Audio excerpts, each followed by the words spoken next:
అందరూ లైక్ చేయండి, షేర్ చేయండి, సబ్స్క్రైబ్ చేయండి, మా ఛానల్ని సపోర్ట్ చేయండి. ఒక అడవిలో ఒక నక్క చాలా మోసగాడు.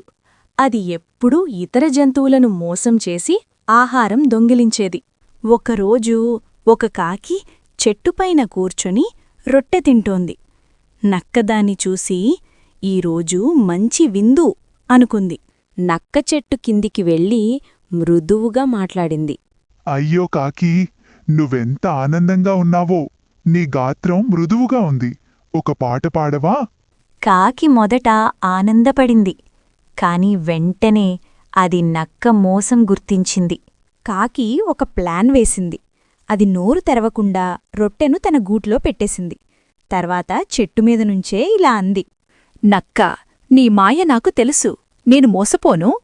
నక్క ఆశ్చర్యపోయింది.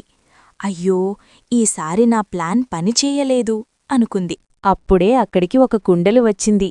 అది నవ్వుతూ, నక్కా, నువ్వు ఎప్పుడు మోసం చేస్తే ఇలాగే అవుతుంది అంది. నాకు సిగ్గుపడింది.